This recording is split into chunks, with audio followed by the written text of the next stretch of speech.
해마다 우리가 12월 25일이면 성탄절을 기념합니다. 이유는 여러 가지 의미를 가질 수 있겠지만 가장 중심된 의미는 하나님의 아들이신 예수 그리스도가 이 땅 가운데에 우리의 육신의 몸을 입고 하나님의 그 영원한 소망이 그 구원의 계획을 예수 그리스도를 통해서 이제 펼치신다. 그래서 예수 그리스도가 이 땅 가운데 우리의 구원을 위해서 오셨다라는 중심된 내용이죠. 그래서 그리스도의 구원과 하늘나라라는 이러한 제목으로 오늘 말씀을 좀 함께 나누기를 소망합니다. 먼저 우리가 함께 들어가는 말 우리 함께 같이 읽도록 하겠습니다. 같이 읽습니다. 예수님이 생명을 주기 위해 이 땅에 오셨습니다. 예수님을 주님으로 믿는 모든 자는 영생, 영원한 하늘나라를 선물로 받습니다.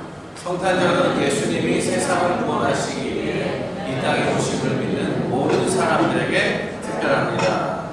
하나님은요, 모든 사람들을 특별하게 대하십니다. 특히 성탄절은 우리가 참으로 하나님 안에서 특별하다는 것을 드러내는 그러한 날이에요.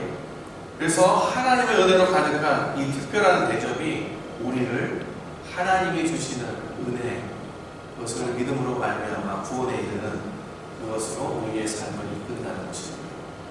이것을 믿음으로 우리는 구원을 얻습니다. 이 특별함들은 바로 예수 그리스도이십니다. 그래서 성탄은요, 그리스도 예수의 오심을 나타냅니다. 예수님의 오심은요, 구원의 복이 왔음을 알려줍니다.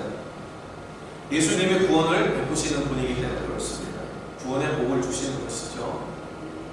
그래서 크리스마스는요, 어떤 면에서는 하나님의 초대입니다. 하나님의 초대. 바로 구원의 초대입니다. 이것이 성탄의 의미 중에 하나예요. 또 다른 의미가 있다면 성탄은 회복입니다. 잊었던 하늘 아버지, 그리고 잃어버렸던 하나님의 나라, 하늘나라, 믿음을 상실한 인간들을 회복시키십니다. 하나님과 인간의 사이를 연결하는 그 회복의 다리가 바로 성탄입니다. 누구를 통해서요? 예수 그리스도를 통해서 이 회복의 다리가 우리에게 놓여졌다는 것입니다.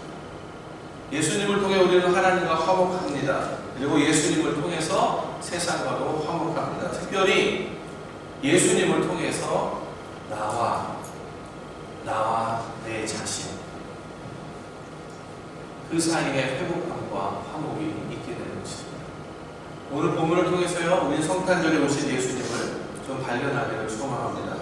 우리가 방금 읽은 본문처럼 우리 마태복음 1장 21절을 우리 함께 읽었으면 좋겠습니다. 같이 읽습니다.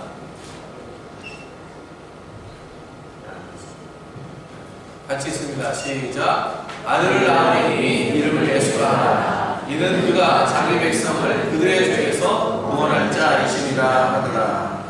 예수님은 우리를 구원하신 그리스도입니다. 예수님은요, 우리를 구원하신 그리스도예요. 21절처럼 분명히 세상 가운데 육신적으로 오시는 하나님의 아들이 있다. 그 이름을 예수라 하라고 성령의 잉태하심을 입은 이 마리아에게 하나님의 천사가 가서 말을 전합니다. 그래서 그 예수라 하는 분이 어떤 분이냐? 그가 자기 백성을 그들의 죄에서 구원할 자이심이다. 라고 그 예수 그리스도에 관한 정체성을 분명하게 말씀하고 있다는 것이에요. 예수님은 우리를 죄에서 구원하기 위해 오신 예수 그리스도이십니다. 그래서 우리의 죄에 대한 값을 치르셨습니다. 베드로전서 2장 24절에 보니까 친히 나무에 달려 그 몸으로 우리 죄를 담당하셨으니 이는 우리로 죄에 대하여 죽고 의에 대하여 살게 하려 하심이라. 그가 채찍에 맞음으로 너희는 나음을 얻었나니. 이렇게 표현하고 있습니다.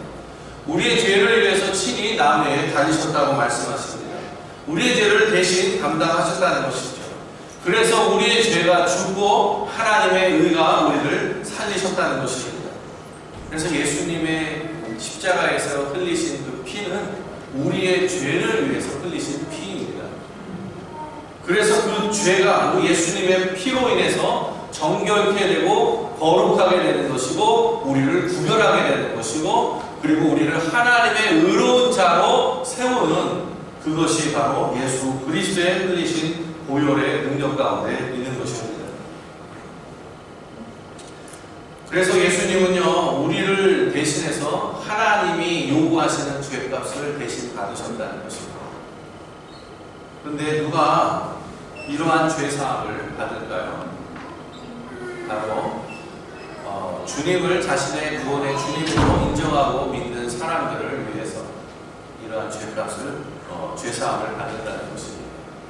어떻게 구원을 이루시는가? 예수님의 피로 우리의 죄값을 치루시는 그 방법으로 우리에게 구원을 이루어 주신다는 사실입니다. 분명히 무언가 새로운 것 또는 무언가를 새롭게 하거나 변화시키기 위해서는 반드시 거기에 따르는 대가들이 필요한데, 특별히 죄인에게 있어서 그 죄인을 거룩한 사람, 의로운 사람으로 되기 위해서는 그 죄에 대한 대가를 치러야 하는 것이 마땅할 것입니다. 마치 우리가 죄를 범하고 무언가 잘못된 범죄를 하게 되면 우리가 잘 아시는 것처럼 경찰에 의해서 체포도 당할 수 있고 또 어떤 면에서는 재판을 받을 수 있는 그런 상황 속에 있죠. 그런 재판을 받을 때에 결국 내 죄가 드러나면 그 죄에 대한 그 값을 다 치르기 전에는 우리가 그 죄에 대한 책임과 그 형벌로부터 벗어날 수가 없는 것이죠. 그런 것처럼 예수님께서는요, 우리 인류가 갖고 있는 모든 사람의 죄에 대한 부분들을 대신 십자가에서 치르셨다는 내용입니다. 너무나 잘 아는 내용이죠. 특별히 믿는 사람들에게서는 늘 이것이 거룩한 감격이 되고 또 감동이 되는 것도 사실입니다. 그러나 여러분, 오늘 말씀드리고 싶은 것은 우리가 특별히 크리스마스 이 성탄절에 다시 한번 주님의 오심을 생각하기를 소망합니다. 다시 한번 돌아보기를 소망합니다. 왜 이 땅 가운데 오셨는가? 그것은 다른 사람을 위해서가 아닙니다.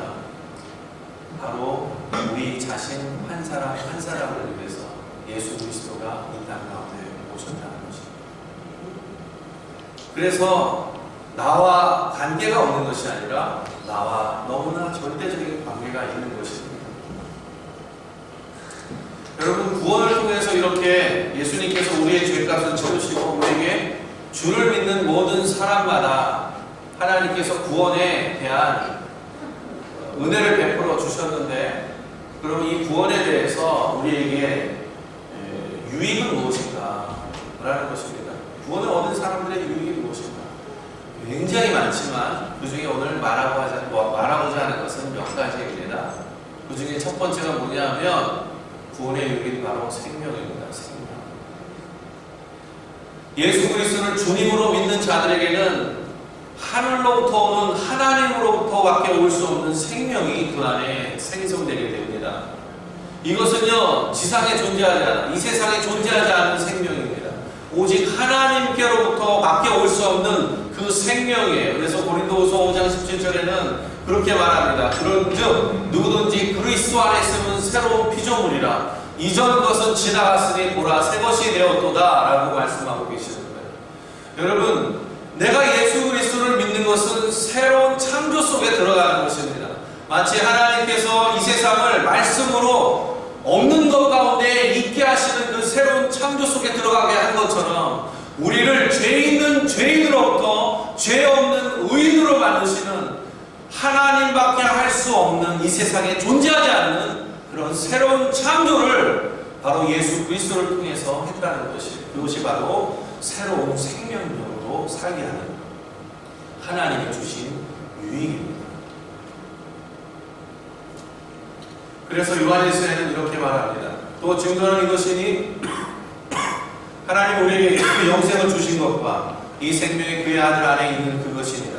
아들이 있는 자에게는 생명이 있고 하나님의 아들이 없는 자에게는 생명이 없느니라. 내가 하나님의 아들의 이름을 믿는 너희에게 이것을 쓰는 것은 너희로 하여금 너희에게 영생이 있음을 알게 하려 합니다.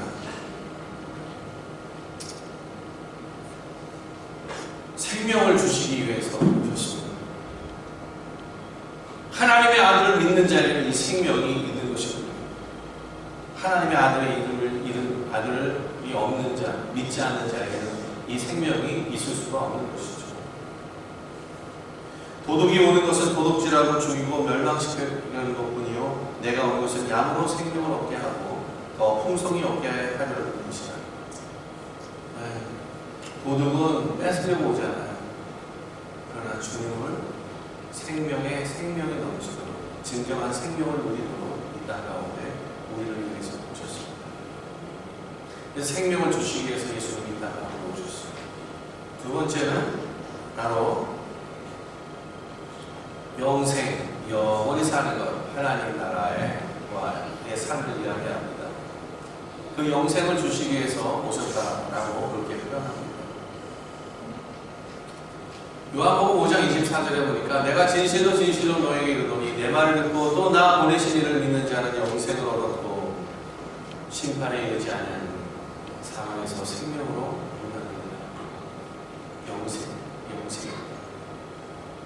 죽을 수밖에 없고 이미 사형 선고를 받은 우리였지만 예수 그리스도의 우리의 죄값을 대신하시는 그것으로 인해 우리가 이제 더 이상 사망이 있지 않고 생명 가운데 있게 되는 것입니다.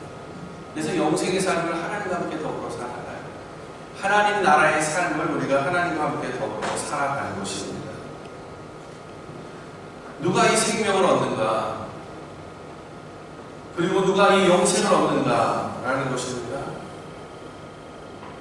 같이 한번 큰 소리로 있습니다. 시작! 예수님을 하나님의 아들 주님으로 믿고 사는 자. 다시 한번 읽습니다. 시작! 예수님을 하나님의 아들 주님으로 믿고 사는 자. 예수 그리스도를 자신의 주님으로 믿고 사는 그 사람들에게 하나님은 생명과 영생을 보장하시고 약속해 주셨습니다. 자, 그러니까 여러분 예수 그리스도를 자신의 주님으로 믿는 사람들 한번 손 들어보세요. 자, 손 들어보세요. 네, 손 들어보세요. 다 손 드시잖아요. 여러분에게 무엇이 있는 것입니까? 생명과 영생이 있습니다. 자, 여러분 앞에 계신 분에게 옆에 계신 분에게 축복해 주세요. 당신에게는 예수님의 생명과 영생이 있습니다. 같이 한번 확인해 주세요.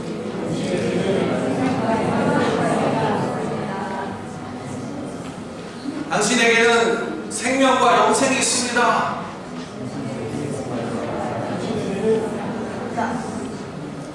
자, 봅시다.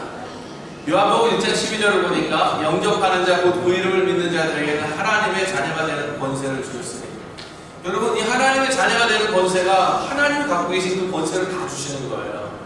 누가요? 영접하는 자 곧 그 이름을 믿는 자예요. 얼마나 감사합니까?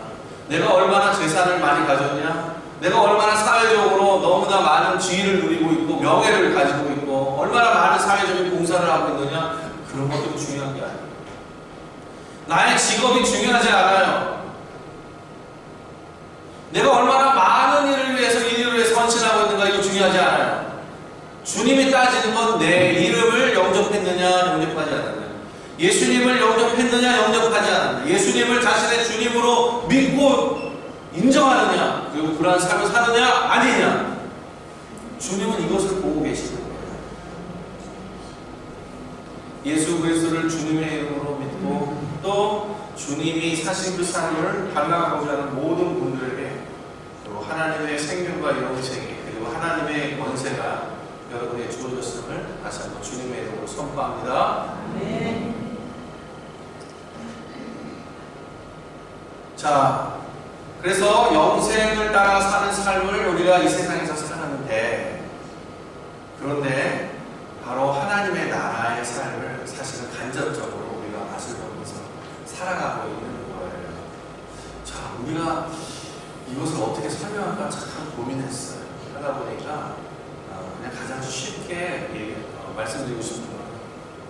이 세상의 삶 속에서 우리가 삶을 살아갈 때 분명히 하나님의 뜻 가운데서 하나님의 뜻이 이루어지는 세상의 삶입니다. 그런데 그 뜻이 어떻게 이루어지는가 우리가 확인을 어떻게 할 것인가 생각해 봤을 때 여러 가지 방법들이 있겠지만 가장 좋은 예는 저는 기도라고 말씀드리고 싶습니다. 우리가 기도할 때요, 그 기도가 참 계속 지속적으로 하나님이 응답하실 때까지 기도하는 것이 쉽지는 않습니다. 그러나 믿음을 갖고 계속 기도하다 보면 내 기도를 들으시는 하나님을 발견하게 돼요.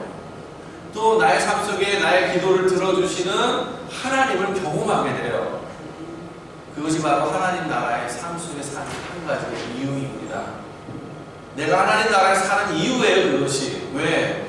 하나님의 나라는 하나님의 통치가 이루어지는 것이고 하나님의 뜻이 이루어지시는 건데, 내가 하나님의 뜻을 위해서 무엇인가를 기도했는데 그것을 들어주신다고 하시는 것은 바로 하나님의 통치가 이루어지고 하나님의 응답이 그 가운데서 이루어지는 그 삶을 살아가는 것이기 때문에 바로 내가 하나님 나라의 삶을 살아가고 있는 것을 간접적으로 드러내주고 있는 것입니다.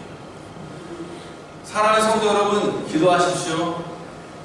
그것이 하나님 나라의 삶을 사는 바로 증거가 됩니다. 그리고 우리가 오늘 정말 나누고 싶은 말씀이 있는데, 우리는 언젠가 새하늘과 새 땅, 새 하나님의 나라에서, 완성된 하나님의 나라에서 살 때가 반드시 옵니다. 우리가 요새 요한계시록 계속 우리가 큐티하고 있는데, 주를 믿는 모든 자에게 반드시 하나님께서 완성된 그 천국으로 우리를 반드시 살게 해 주실 것이라는 것을 꼭 말씀드리고 싶습니다. 그리고 모든 예수 그리스도를 믿는 자에게 이 천국을 약속해 주셨어요. 이 천국이 우리가 말할 때 이 하나님의 나라가 장차 오실 하나님의 나라라고 해서 우리가 하나님 나라 안에 살지 않는 것이 아니라, 우리가 지금 하나님 나라에 살지만 100% 완성된 그러한 하나님의 나라 속에 있지는 않지만 거의 하나님의 나라와 같은 그러한 하나님의 나라 속에 사실 살고 있는, 그러나 언젠가 그 100% 완성된 하나님의 나라가, 그 나라의 삶이 우리에게 반드시 주어진다는 것입니다. 여러분, 요한계시록 21장에 이렇게 표현하고 있어요. 또 내가 새하늘과 새 땅을 보니 처음 하늘과 처음 땅이 없어졌고 바다도 다시 있지 않더라. 또 내가 보매 거룩한 성 새 예루살렘이 하나님께로부터 하늘에서 내려오니 그 준비한 것이 신부가 남편을 위하여 단장한 것 같더라. 내가 들으니 보좌에서 큰 음성이 나서 이르되 보라, 하나님의 장막이 사람들과 함께 있음에 하나님이 그들과 함께 계시리니 그들은 하나님의 백성이 되고 하나님은 친히 그들과 함께 계셔서 모든 눈물을 그 눈에서 닦아주시니 다시는 사망이 없고 애통하는 것이나 곡하는 것이나 아픈 것이 다시 있지 아니하리니 처음 것들이 다 지나갔습니다. 1절에 보니까 또 내가 새하늘과 새 땅을 보니 처음 하늘과 처음 땅이 다 없어졌대. 바다도 다시 있지 않더라. 그 새하늘과 새 땅이 마치 신부가 남편을 위하여 단장한 것 같다라고 얘기합니다. 하늘에서부터 내려온대요. 바로 예수 그리스도가 이 땅 가운데 다시 재림하시기 위해서, 심판하시기 위해서 다시 오시는 그때에 우리는요, 바로 이 새하늘과 새 땅에서 영원히 하나님과 함께 더불어 사는 그 시대가 새롭게 열린다는 것을 다시 한번 말씀드리고 싶습니다. 근데요, 너무 놀라운 게 뭐예요? 그들은 하나님의 백성이 되고 하나님은 친히 그들과 함께 계신다. 그러면서 이 새하늘과 새 땅이 하나님의 나라가 어떻게 완벽하게 서 있게 되냐면 이렇게 말해요. 모든 눈물을 그 눈에서 닦아주시고 다시는 슬픔이 없어요. 눈물을 흘리는 일이 없어요. 다시는 사망이 없어요. 죽음이 없어요. 애통하는 것이 없겠죠. 곡하는 것이 없어요. 아픈 것이 없어요. 병이 없습니다. 그리고 다시 처음 것들이 다 지나갔대요. 다시 말하면 내가 그 전에 있었던 그 죄인된 삶의 그 모든 부분들, 이 죄인된 세상에서 있었던 그 모든 것들, 그 세상들이 다 어떻게 돼요? 없어지고 새롭게 된 새하늘과 새 땅 속에 우리가 살게 될 것이라고 그렇게 말하고 있습니다. 여러분, 오늘 이 하나님을 언제나 보고 만나서 우리가 함께 하나님과 더불어 살 수 있는 그곳에요, 말씀 있는 것처럼 있었는데 존재하지 않는 것들이 있어요. 있는데 없어진 것들이 있어요. 다시 말하면 있는데 없어진다는 것은 뭐냐 하면 다른 것으로 대치가 된다는 거예요. 더 이상 그것이 필요 없게 됐다는 거예요. 하나님의 나라가 임했을 때 그러한 것들이 있다라고 말합니다. 그래서 요한계시록 21장 22절 23절 22장 3절 5절을 보면 이렇게 말해요. 성 안에서 내가 성전을 보지 못하였으니 이는 주 하나님 곧 전능하신 이와 및 어린 양의 그 성전이시니라. 그 성은 해나 달의 비침이 쓸데없으니 이는 하나님의 영광이 비치고 어린 양이 그 등불이 되십니다. 다시 저주가 없으며 하나님과 그 어린 양의 보좌가 그 가운데 있으리니 그의 종들이 그를 섬기며 다시 밤이 없겠고 등불과 햇빛이 쓸데없으니 이는 주 하나님이 그들에게 비치심이라. 그들이 세세토록 왕노릇 하리로다. 성전이 없대요. 성전이. 그 새하늘과 새 땅에는 지금처럼 우리가 모이는 이러한 교회가 성전이 없다는 것입니다. 왜냐하면 하나님 곧 예수 그리스도가 성전 되시기 때문에 그렇습니다. 두 번째는요, 해나 달이나 밤이 없습니다. 해나 달이나 밤이 없어요. 왜? 하나님이 영원한 빛, 꺼지지 않는 영원한 빛이시기 때문에 그렇습니다. 반대로 또 없던 것이 있게 돼요. 그 말씀을 보니까 이렇게 말합니다. 또 그가 수족같이 맑은 생명수의 강을 내게 보이니 하나님과 및 어린 양의 보좌로부터 나와서 길 가운데 흐르더라. 강 좌우에 생명나무가 있어 12가지 열매를 맺되 달마다 그 열매를 맺고 그 나무 잎사귀들은 만국을 치료하기 위하여 있더라. 그의 얼굴을 볼 터이요 그의 이름도 그들의 이마에 있습니다.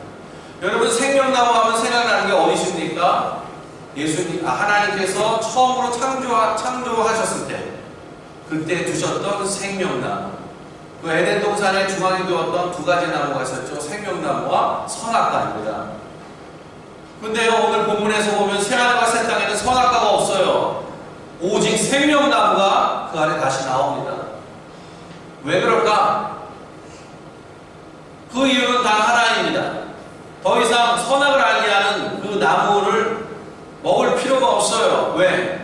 24시간 주님의 얼굴을 보면서 하나님의 빛이 우리 가운데 비치기 때문에 그 하나님과 영원히 영생할 수 있는 그 생명나무만이 그 안에 존재할 수밖에 없는 것이죠. 더 이상 선악간에 그러한 분별이 필요 없다는 것입니다. 그것이 바로 하나님의 나라다. 여러분, 성탄절은 바로 예수님이 이 땅 가운데 오신 것을 우리가 기억하고 기념하는 것입니다. 근데 여러분, 이제는 이 성탄절을 기억하실 때 예수님의 오심뿐만 아니라 앞으로 오실 예수님을 기억하십시오. 이제 남은 것은 예수님이 이 땅 가운데 다시 오셔서 오늘 새하늘과 새 땅을 주신 그 예수 그리스도를 우리가 다시 생각하는 것이 바로 저는 성탄절을 다시 한번 의미 있게 기념하는 것이라고 저는 믿습니다. 성탄절은 바로 예수님을 믿는 모든 자들에게 약속하신 하나님의 나라, 예수 그리스도가 중심된 구원의 증거를 하는 날입니다. 자, 이제 말씀을 뵙겠습니다. 우리 같이 함께 읽습니다. 시작. 성탄절은 예수님의 오심을 증거합니다. 하나님의 나라는 예수를 믿는 자들에게 주시는 영생의 약속입니다. 성탄절은 구원과 회복을 주시고 우리와 함께 하시고 하늘나라를 주시기 위해 이 땅에 오신 주님을 나타냅니다. 예수님을 주님으로 믿으시고 받으시기를 축복합니다. 특별히 성탄절에요, 화목함의 친밀함을 누리는 뜻깊은 그런 성탄과 새해가 되기를 주님의 이름으로 축복합니다. 기도하겠습니다.